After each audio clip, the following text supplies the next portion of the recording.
Сайн бацхан уу онлайн үзэгчтэй маркетинг сонирхогчдоо. За тэгэхээр маркетингийн 3 минут онлайн цуврал хичээлийн маань ээлжид дугаар эхлэх гэж байна. За энэ удаагийн дугаараар би та бүхэнтэйгээ бүтээгдэхүүн хөгжүүлэлтийн технологи гэдэг сэдвээр ярья. За тэгэхээр бүтээгдэхүүн хөгжүүлэлтээ гэдэг маань өөрөө маркетингийн хэсгийн одоо хамгийн чухал хэсэг байдаг.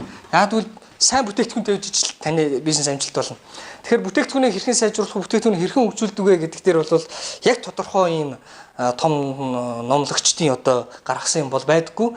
Яг хөө зарим нэг дэлхийн том маркетинг компаниудын хэрэгэлдэг өөрсдийн гэсэн арга хэрэгслүүд байдгаас Vision Group компани маань өөрсдийнхээ арга хэрэгслийг эндээс дуурайч одоо хөгжүүлж гаргаж ирсэн юм аа. За тэгэхээр ямар үе шатуудыг дамждаг вэ гэж бүтээгдэхүүн хөгжүүлэлт хийхэд хамгийн түрүүнд асуудал тодорхойлох гэдэг хэсэг байгаа.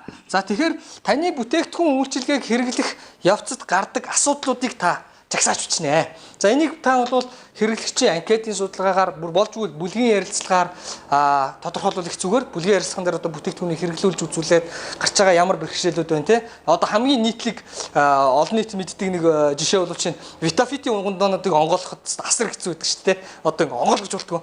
Тэгэхээр энэ бүтээгдэхүүн хөгжүүлэлт хийхдээ бүтээгдэхүүнийг маань хэрэглэхэд ямар асуудал гарч байна вэ гэдгийг та бүхэн судалж үзэх хэрэгтэй. За дараагийн асуудал нь бол зорилго. За хэдүүлээ ийм асуудлууд байдгийн байна. За тэгэхээр хамгийн түрүүнд хэдүүлээ энийг шийдъя. Энэ бүтээгдэхүүнийхээ ийм юмнуудыг хөгжүүлээд илүү сайжруулчихъя. За жишээлбэл гомн худалдаж авах жишээлбэл ингээд уутаа будаа янз бүрийн бүтээгдэхүүн авахар жишээлбэл хэрэглэхээр нөгөө онгойлгочоод хэрэглэсэн хэсгээ нөгөө буцаагаад үлдсэн хэсгийг хийх гэхээр одоо таглагддгүй тий. Тэнгүүд нөгөө ийм чимхэгчтэй уутанд хийгээ зар яач гэдэг юм ийм шийдлүүд байж болох жишээ нь. За одоо ингээд нөгөө алийг нь шийдэх юм бэ? Ямар хүндрэлтэй асуудал байгаа хэдүүлээ тодорхойлно. За дараа нь боломж. За бид нар үүнийг ямар боломжоор шийдэж болох юм бэ? За одоо ингээд боломжуудаа тодорхойлоод гарч ирнэ. За дараа нь бид нар brainstorming буюу одоо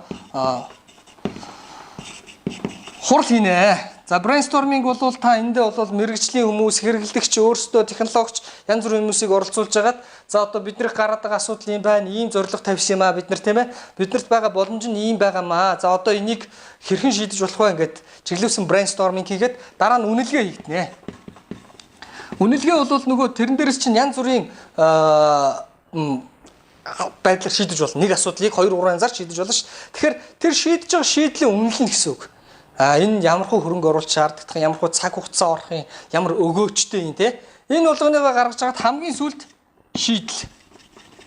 За ингээд бүтээгдэхүүнээ хэдүүлээ ингэж хөгжүүлье. Ийм өөрчлөё. Ингэж явъя гэсэн ийм шийдлээ гаргадаг байна. За тэгэхээр та бүхэн бүтээгдэхүүн хөгжүүлэлтээ хэрхэн хийх вэ? Бүтээгдэхүүнээ хаанаас нь яаж хөгжүүлэх вэ гэл те. Ингэж бодож байгаа бол хамгийн түрүүнд асуудал тодорхойлох нь энийг хэрэглэгчийн оролцоотой хийн. За дараа нь эндээс ямар асуудлаа шийдэх зорилгоо гаргана. Дараа нь энэ дээрээс аль алийг шийдэх боломжтой юм бэ гэдэг юм.